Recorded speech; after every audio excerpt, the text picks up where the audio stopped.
Guys, mangunguha kami ng ulit ngayon ng talong.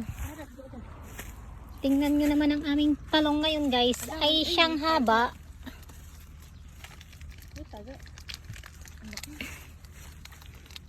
Ay kinain. Ayan o, tingnan nyo po. Kinakain, parang daga sigurong kumain ito guys.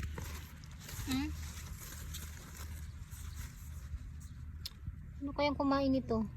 Ang haba niya pa. Hindi namin agad napuntahan. Kaya, ayan, tingnan niyo po. Sayang. Itong mga ganito bunga to. Kukunin na namin to guys kasi baka kainin ulit. Harvest na natin guys kasi ano po, kinakain po ng mga hayop po. Hindi po namin alam kung anong kumakain ito. Siguro kinakain to ng ano, ng daga. Ayan po ang haba o sayang. Kaya kukunin na namin itong tira. Aray.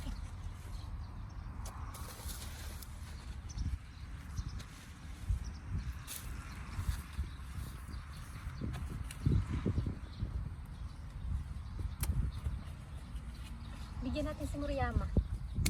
Pag nandiyan pa siya. Dami.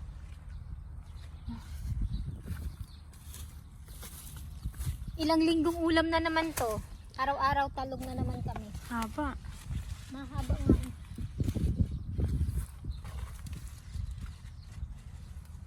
Kasi pag ano, pag di namin to kinuha, magsisitigasan na, hindi na mapapakinabangan. Alisan na din natin ang dahon guys para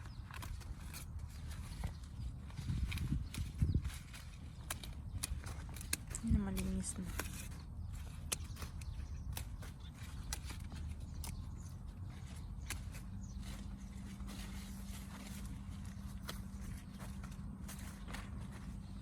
ito malalaki din ang bunga dito.